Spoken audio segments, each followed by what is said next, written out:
चलिए आज हम लोग सप्लीमेंट्री का दूसरा chapter the judgement seat of Vikramaditya इसके बारे में पढ़ेंगे। जो इस कहानी को जिन्होंने लिखा है उनका नाम सिस्टर निवेदिता है, जो कि स्वामी विवेकानंद की शिष्या थी। इनका असली नाम मार्गरेट एलिजाबेथ नोबल है। ठीक है, चलिए चैप्टर को देखते हैं, क्योंकि चैप्टर लेसन जो है काफ़ी लंबा है, बड़ा है, तो थोड़ा जल्दी इसको ख़त्म कवर करना पड़ेगा। चलिए देखते हैं। We all are familiar with the name of Vikramaditya. His reign has been a landmark in the history of our country. The Vikram Samvat owes its origin to him. Although his name is so famous, it is strange that we hardly know anything definite about his life. क्या मतलब हुआ कि हम सभी विक्रमादित्य के नाम से परिचित हैं। जो उनका राज्यकाल था, ठीक है, शासनकाल था, हमारे देश के इतिहास में एक बहुत ही मील का पत्थर था। ठीक है, मतलब जो उनका राज्य शासन का समय था काफ़ी माना जाता है। The Vikram Samvat of its origin to him, मतलब जो विक्रम संवत का प्रारंभ हुआ है उन्हीं के समय से हुआ है, उन्हीं के द्वारा हुआ है। Although his name is so famous it is strange that we hardly know anything definite about his life. मतलब यद्यपि उनका नाम काफ़ी प्रसिद्ध है, तब भी हम बहुत ही कम चीज़ें उनके बारे में जानते हैं। There is one thing certain about him however he love justice and learning. लेकिन एक निश्चित बात है, ठीक है, कि उनको जो था न्याय और विद्वता पसंद थी। ठीक है, फिर he gave perfect justice to his people and gathered learned men about him in his court. It is said that he was the greatest जज इन हिस्ट्री।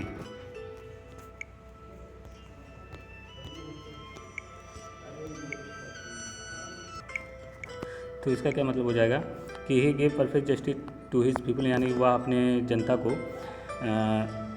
पूर्ण न्याय देते थे। And gather learned men about him in his court, और जो है उनके दरबार में विद्वान व्यक्तियों को रखते थे। ठीक है, it is said that he was the greatest जज इन हिस्ट्री। यह कहा जाता है कि मतलब वह इतिहास में सबसे महान न्यायाधीश थे। ठीक, Vikramaditya was never deceived not did he ever punish the wrong man. Vikramaditya को कभी धोखा नहीं दिया जा सकता था, और उन्होंने कभी किसी गलत व्यक्ति को दंडित नहीं किया। गलत व्यक्ति यानी ये नहीं कि मतलब जिसने गलती किया, मतलब बिना गलती के कभी किसी को सज़ा नहीं दिया। The guilty trembled when they came before him for they knew that his eyes would look straight into their guilt. क्या मतलब हुआ कि जब दोषी उनके सामने आते थे तो काँपते थे, क्योंकि वो जानते थे कि जो विक्रमादित्य हैं उनकी आँखों में उनके अपराध को भाप लेंगे। ठीक है, मतलब वो अपराधी को देख के ही समझ जाते थे कि मतलब यह इंसान दोषी है कि नहीं है। And those who came to his with difficult problems were always satisfied by the way he solve them. और वे व्यक्ति जो अपनी बड़ी बड़ी समस्याएं लेके आते थे, वह उनके तरीके से काफ़ी संतुष्ट होते थे। जिन तरीके से वह समाधान करते थे उनकी समस्याओं का, वह उनसे संतुष्ट होकर ही जाते थे। And so in India after him, whenever any judge pronounced his judgment with great skill, it was said of him, he must have sat on the judgment seat of Vikramaditya. फिर क्या होता है कि और इस प्रकार भारत में जब कोई न्यायाधीश बहुत ही अच्छी तरह से न्याय सुनाता था, निर्णय देता था, तो उसके विषय में कहा जाता था कि अरे ये तो यह लगता है कि यह विक्रमादित्य के सिंहासन पे बैठा हुआ होगा। Has anyone ever seen the judgment seat of Vikramaditya? Perhaps not, because the seat does not exist anymore. I am going to tell you how it disappeared. क्या कभी किसी ने विक्रमादित्य के न्याय के सिंहासन को देखा है? संभवतः नहीं, क्योंकि वह सिंहासन अब मौजूद नहीं है। मैं आपको बताती हूँ कि यह सिंहासन किस प्रकार अदृश्य हो गया था। After the death of Vikramaditya, the people of Ujjain in due course of time forget him. ठीक है, विक्रमादित्य की मृत्यु के पश्चात उज्जैन के लोग बहुत समय बीत जाने के पश्चात उनको भूल गए थे। His place and his fortress were doomed, उनका जो किला था और जो महल था वह नष्ट हो गया था, खंडहर मतलब एक तरह से हो गया था। The heap up ruins having been covered with grass, dust and trees were turned into a pasture for feeding the cattle. जो मतलब उनका महल था वह गिर कर खंडहर हो गया था, उसके ऊपर धूल और घास वगैरह जम गई थी, वह वृक्षों से ढक गया था और मवेशियों के चराने की एक चारागाह के रूप में परिवर्तित हो गया था। ठीक है, मतलब जो उनका महल था वह काफ़ी समय बीत जाने के कारण धीरे धीरे ज़मीन उस पर मिट्टी जमती गई, फिर धूल जमती गई, घास जमती गई, पेड़ पौधे जमते गए और एक तरह से बहुत बड़ा एक चारागाह बन गया था। The village people used to send their cows out to these pastures to graze. Early in the morning, cattle would go in the care of shepherd boys and would not return till late in the evening. फिर क्या होता है कि ग्रामीण लोग अपनी गायें को इन चारागाहों में चराने के लिए भेजते थे। गायें जल्दी प्रातःकाल सुबह जो चरवाहे लड़के थे वह लेके उन गायों को चले जाया करते थे और देर शाम तक ही कहीं लौटते थे, मतलब जब काफ़ी शाम हो जाती थी तब वो लोग लौटते थे। When it was time to return, a shepherd boy would call out from the edge of the pasture, and all the cattle along with their cow herds would gather round him, and together they would turn homewards. मतलब जब लौटने का समय होता था तो एक चरवाहा लड़का उस चारागाह के किनारे से आवाज़ लगाता था, ठीक है, और सभी मवेशी अपने ग्वालों के साथ उसके चारों ओर इकट्ठा हो जाते थे और वो साथ साथ घर चले जाते थे। सच वाज द लाइफ ऑफ, यहाँ से है, Such was the life of shepherd boys in the village about Ujjain. There was many of them, and in the long days on the pasture, they had plenty of time for fun. मतलब उज्जैन के आसपास के गांव में चरवाहे लड़के इस प्रकार का जीवन था, ठीक है, वे बहुत थे और लंबे दिनों में वह चारागाहों में मतलब हंसी मजाक के साथ उनका समय बीत जाता था। फिर क्या होता है कि one day they found a playground and how delightful it was. The ground under the trees was rough and uneven. Here and there the ends of the great stone peeped out, and in the middle there was green mound which looked very much like a judge's seat. फिर क्या होता है, एक दिन उन्हें एक क्रीड़ा स्थल मिलता है, ठीक है, यह कितना मनमोहक था। वृक्षों के नीचे का स्थान था, ऊबड़ खबड़ था, इधर उधर से थोड़े बहुत छोटे मोटे पत्थर के सिरे निकले हुए थे और मध्य में एक गहरा टीला था जो बिल्कुल किसी न्यायाधीश के बैठने के स्थान के जैसा दिखाई पड़ रहा था। फिर क्या होता है, at last one of the boys thought so and seated himself on it. I say boys, he cried, I'll be the judge and you can bring all your cases before me and we will have trials. Then he straightened his face and became very grave to act the part of judge. फिर क्या होता है कि उन लड़कों में से कम एक लड़के ने ऐसा सोचा कि वह उस पर गया और बैठ गया। फिर वह कहता है कि मैं न्यायाधीश बनूंगा और तुम सब मेरे सामने अपने जो समस्याएं होंगी, विवाद होंगी, वह लेके मेरे सामने आ सकते हो और मैं उसके बारे में निर्णय दूंगा, ठीक। फिर उसने अपना चेहरा सीधा तान लिया और न्यायाधीश की तरह, जैसे न्यायाधीश कार्य करने के लिए गंभीर मुद्रा में बैठ जाते हैं वैसे ही गंभीर मुद्रा धारण कर लिया। फिर क्या था, Others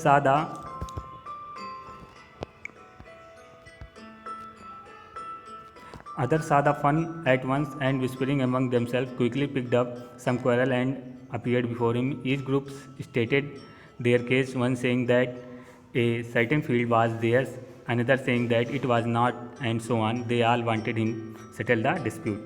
फिर क्या होता है कि जो दूसरे वहाँ पे बच्चे थे, ठीक है, सबने इसको एक हंसी मजाक का तौर पे लिया और सब एक दूसरे के कानाफूसी करने लगे और फिर उन्होंने कुछ झगड़ा किया और फिर उसके सामने आ गए।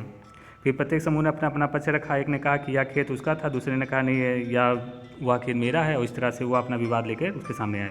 वे सब चाहते थे कि इस झगड़े का निपटारा हो।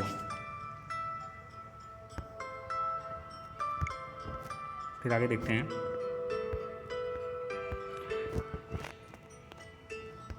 But now all of a sudden a strange thing made itself felt. The boy who appeared so common before he sat down on the mound looked so different now. फिर क्या होता है, तभी अचानक एक बहुत ही विचित्र अनुभव हुआ, ठीक है। वह लड़का जो उस पर बैठने के पहले बहुत ही सामान्य दिखाई पड़ रहा था, अब बिल्कुल ही अलग दिखाई पड़ने लगता है। वह बहुत गंभीर हो गया और उसका, ठीक है, he had become grave and serious, यानी वह बहुत गंभीर हो गया। And his tone and manner were so strange and impressive that the rest of boys were little frightened. तो जो उसकी मुद्रा थी, उसका हाव भाव था, वो बहुत ही गंभीर हो गया। और स्वर इतना विचित्र और इस तरीके से मतलब प्रभावकारी हो गया कि शेष जो बाकी सारे लड़के थे वह थोड़ा बहुत भयभीत हो गए कि यह क्या हो गया अचानक से इसको। Still they thought it was fun and once again they put up a fresh case before him and once more he gave his justice. फिर क्या हुआ कि फिर उन्हें को लगा कि ऐसे ही हंसी मजाक चला होगा। फिर उन्होंने एक बार दूसरा विवाद लाया और एक बार फिर उसने अपना निर्णय सुनाया। ठीक है, and this went on for hours and hours together. He sitting on the जजेस seat listening to complaints and pronouncing sentence with the same gravity till it was time to return and then he jump down from his place and just like any other cowherd. फिर क्या होता है, ऐसा कई घंटों तक चलता रहा। वह जो न्यायाधीश के आसन पर बैठता था वह उनकी शिकायतों को सुनता था और गंभीरता से सुनता था, उसके बारे में विचार करता था और फिर अपना निर्णय सुनाता था। फिर जब वह लौटने का समय हुआ तो वह जो उस एक टीला जो था जिस पे बैठा था वह उससे नीचे कूद के नीचे आता है और फिर वह एक सामान्य ग्वाले की तरह हो जाता है। From then onwards, so famous did this cowherd become that all the complicated disputes were put before him and always the same thing happened. The spirit of knowledge and justice would come to him and he would show them the truth. But when he came down from his seat, he would be no different from the other boys. क्या होता है फिर कि धीरे धीरे यह समाचार पूरे गांव में फैल जाता है। सभी गांव के सभी पुरुष और स्त्रियां अपने विवादों को लेकर, अपने झगड़ों को लेकर उस लड़के के न्यायालय में लाते थे और सदैव उसको वह जो निर्णय देता था लोग उससे संतुष्ट होते थे और दोनों पक्ष मान लेते थे। ठीक है,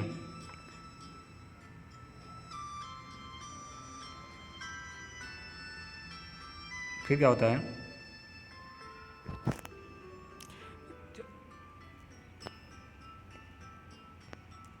कि but when he came down, अब फिर लेकिन जब वह अपनी सीट से नीचे आता था तो वह एक समान लड़का ही फिर से हो जाता था। जो एक नॉलेज और जस्टिस की मतलब ज्ञान और न्याय की एक तरह से आत्मा होती है, वह जैसे उसके अंदर समाहित हो जाती थी। ठीक है, और वह अपना सही निर्णय देता था। लेकिन फिर जैसे ही वह उस जगह से उतर के नीचे आता था एक समान सा लड़का चरवाहा हो जाता था। Gradually this news spread through the countryside. Grown-up men and women from all the villages would bring them dispute in the court. Cowherd boys always they received a judgment that both sides understood and so went away satisfied. वही चीज़ की मतलब जो सभी गांव के लोग अपना विवाद लेके उसके सामने आते थे, वह अपना निर्णय सुनाता था और लोग उससे खुश हो जाते थे। Now the king who lived far away from Ujjain heard this story well. He said that boy must have definitely sat on the judgment seat of Vikramaditya. The king guess was correct as the ruins about the meadows where once Vikramaditya place. ठीक है, क्या होता है कि फिर एक राजा था जो उज्जैन से बहुत दूर रहता था। वह इस कहानी को सुनता है और वह कहता कि अच्छा लड़का निश्चित तौर पे ही वह विक्रमादित्य के सिंहासन पर ही बैठा होगा। ठीक है, जो उस राजा का अनुमान था सही था, क्योंकि चारागाह के आसपास ही जो विक्रमादित्य के महल का खंडहर था। ठीक है, अभी इसके बाद हम लोग बाद में देखते हैं। आज के लिए इतना काफ़ी है।